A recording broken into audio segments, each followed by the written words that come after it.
भाषण में 10 साल का हिसाब कि बिहार के लिए उन्होंने क्या किया ये कहीं नहीं था। हम लोग बड़ी उम्मीद लगा के बैठे थे कि अगले 5 साल अगर जीतते हैं तो बिहार की जनता जानना चाहती कि अगले 5 साल में क्या करें। अगर आप केंद्र सरकार में पूछे कि आपने क्या किया, कितनों को नौकरी दी, तो उनके पास कोई जवाब नहीं।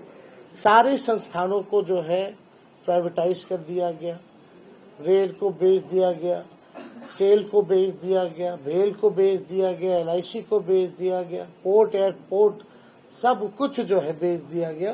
तो हम लोग बता रहे हैं कि हमारा विजन क्या है, हम क्या काम करेंगे, लेकिन अब तक भाजपा के लोगों ने ये नहीं बताया कि वो बिहार के लिए क्या करेंगे। प्रधानमंत्री जी बिहार भी आए, 8-9 बार आ चुके प्रधानमंत्री जी, रात्रि विश्राम भी किया, रोड शो भी किया, जो प्रचार में जो कर सकते थे सब कुछ किया। कई बार भाषण उन्होंने दिया, हम लोगों ने सुना, लेकिन भाषण में 10 साल का हिसाब कि बिहार के लिए उन्होंने क्या किया ये कहीं नहीं था। और हम लोग बड़ी उम्मीद लगा के बैठे थे कि अगले 5 साल अगर जीतते हैं तो बिहार की जनता जानना चाहती कि अगले 5 साल में क्या करेंगे, लेकिन कोई मुद्दे की बात प्रधानमंत्री जी ने नहीं की। पढ़ाई, दवाई, कमाई, सच्चाई, नौकरी, रोजगार, पलायन, बिहार में निवेश, किसानों का मुद्दा, ये जो है असल मुद्दे हैं। और मेरा जहां तक मानना है कि इस बार लोकल मुद्दे जो है ज्यादा हावी है। आज जनता जो है अपने चुने हुए सांसदों से पूछ रही है कि आपने मेरे लिए क्या किया, सारण के लिए क्या किया, उनके गांव, उनके पंचायत के लिए क्या किया। तो लोगों को जवाब देना मुश्किल हो रहा है।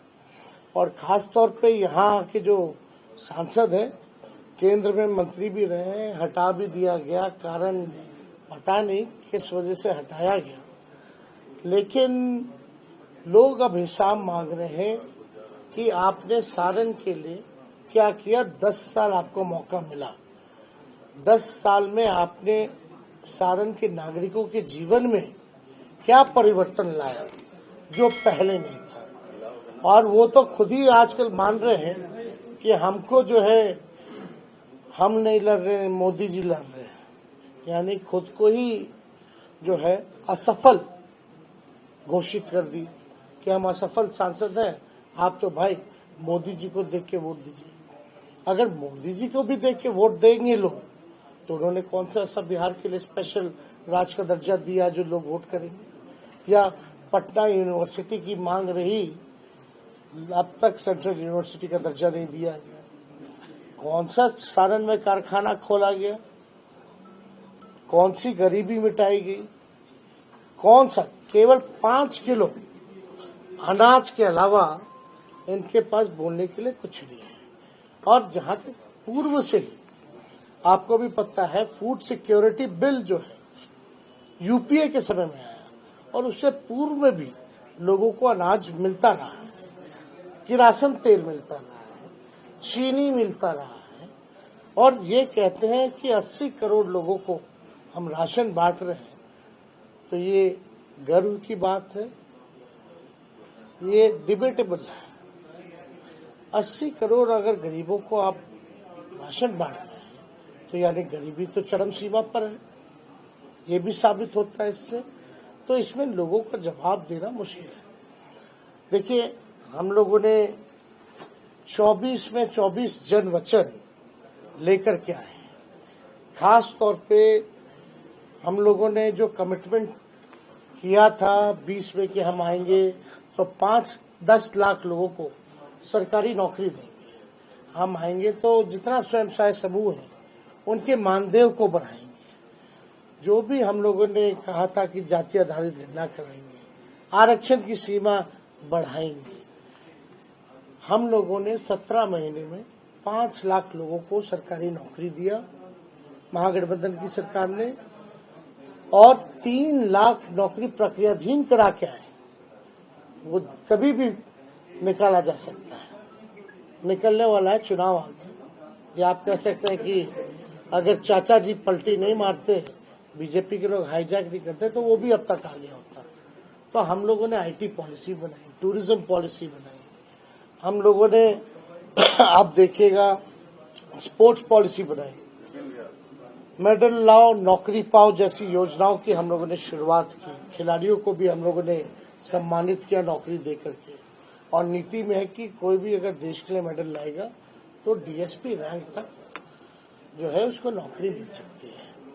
तो हम लोगों ने जो 17 महीने जो काम किए वो 17 साल में भी नहीं।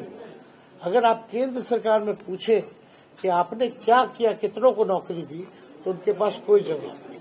सारे संस्थानों को जो है प्राइवेटाइज कर दिया गया, रेल को बेच दिया गया, सेल को बेच दिया गया, भेल को बेच दिया गया, एलआईसी को बेच दिया गया, पोर्ट एयरपोर्ट सब कुछ जो है बेच दिया गया। जहां भी नौकरियों की ज्यादा उम्मीद थी, खास तौर पे सबसे खतरनाक योजना जो है, हर एक नौजवान ये कहता है कि अग्निवीर योजना को वापस लेना चाहिए। हम लोगों ने पहले भी विरोध किया था और अभी भी हम लोगों ने 24 जनवचन में कि अग्निवीर योजना को हम लोग खत्म करेंगे। जैसे पहले बहाली होती थी उसी हिसाब का बहाली हम लोग करेंगे। 1 करोड़ नौजवानों को सरकारी नौकरी पूरे देश भर में हम लोग देंगे। अपनी गरीब परिवार की जो बहनें हैं उनको हर साल एक बार 1 लाख रुपया का सहयोग, यानी हर महीने 8,333 रुपए उन गरीब परिवार की बहनों को मिलेगा। गैस सिलेंडर जो महंगाई सिलेंडर है, लेकिन लोग हिम्मत नहीं कर पाता गरीब परिवार का लोग कि उसमें गैस भरा पाए, तो जो 1200 हो गया है उसको हम लोग 500 लाएंगे। और बिहार में सबसे महंगा बिजली दर है पूरे देश में, तो हम लोग यहाँ 200 यूनिट फ्री में लोगों को बिजली उपलब्ध कराएंगे। और भी ऐसे कई योजनाएं हैं, जैसे ओल्ड पेंशन जो नियम है उसको हम लोग जो है लागू कराने का काम करेंगे। अनाज की जहां तक बात है, अब तो आधिकारिक रूप से मल्लिकार्जुन खड़गे जी ने बोल दिया है, हम लोग पहले से बोलते रहे कि 5 किलो की जगह 10 किलो अनाज हम लोग उपलब्ध लोगों को कराएंगे। तो हम लोग बता रहे हैं कि हमारा विजन क्या है, हम क्या काम करेंगे। लेकिन अब तक भाजपा के लोगों ने ये नहीं बताया कि वो बिहार के लिए क्या करेंगे, किस आधार पे वोट दे। और जहां तक बात है पूर्व में जो काम किया गया, इन 17 महीने में अगर हमने जो छपरा के लिए काम किया, जितना बाईपास परसा अमनौर जो पास हुआ, मढ़ौरा या रिविलगंज से आपका छपरा ही निकालना था, लेकिन हम उसको एक्सटेंड करके डोरीगंज तक लेके गए, वो हो गया। डबल डेकर तो हमने अपने पहले कार्यकाल में जो है वो दिलवाने का काम किया था। सीआरएफ फंड हम लोग लेके आए थे, जहां बिहार को 200 करोड़ मिलता था सीआरएफ फंड, हम लोगों ने 1000 करोड़ लेके आए। नितिन गडकरी जी से हम लोग मिले, हमारे संबंध अच्छे थे, हम काम की बात करते थे और काम हम लोगों ने कराया। तो आप देखिएगा लालू जी ने मढ़ौरा में, परसा में रेलवे कारखाने दिए, विश्वविद्यालय की स्थापना कराई, अनेकों उदाहरण है जो हम लोगों ने काम किया है।